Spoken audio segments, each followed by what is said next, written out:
శ్రీ గోదాదేవ్యై నమః. ఓం నమో నారాయణాయ.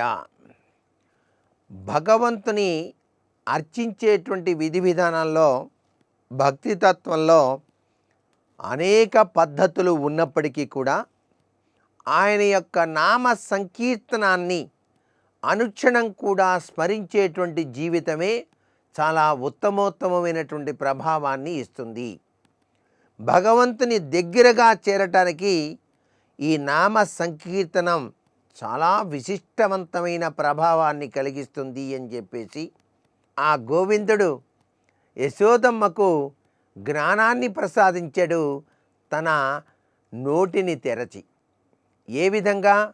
అమ్మా తమ్ముడు మన్ను తినేను అని చెప్పేసి చెప్పగానే, అన్నా ఏది నాయనా నోరు తెరువు అని చెప్పేసి ఆ యశోదమ్మ కృష్ణ పరమాత్మని అడిగినప్పుడు ఆ నోరు తెరిచి సర్వప్రపంచాన్నంతా కూడాను నోటిలోనే చూపించాడు ఆ చిన్ని కృష్ణుడు.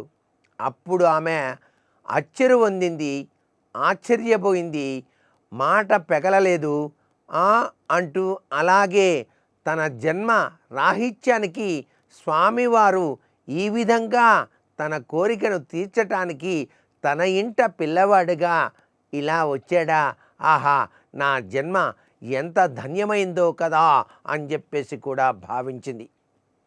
ఇది ఎంత అద్భుతవంతమైనటువంటి చర్యో ఒక్కసారి చూడండి. అంటే పరమాత్మ తల్లి ప్రేమను యశోదమ్మ ద్వారా పొందుతూ యశోదమ్మకు చిన్ని చిన్ని చిలిపి చేష్టలతో ఆ ఆనందతత్వాన్ని ప్రసాదింపచేశాడు.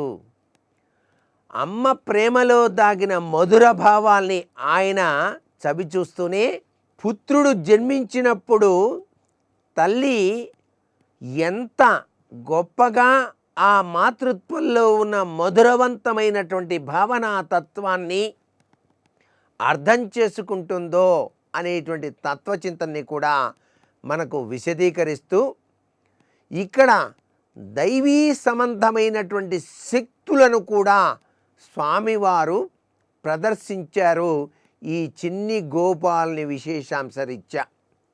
అటువంటి శక్తియుక్తులన్నీ కూడాను మోక్షానికి నాంది పలుకుతున్నాయి అని చెప్పటం దీనిలో దాగిన పరమార్థం. సర్వే జనా సుఖినో భవంతు.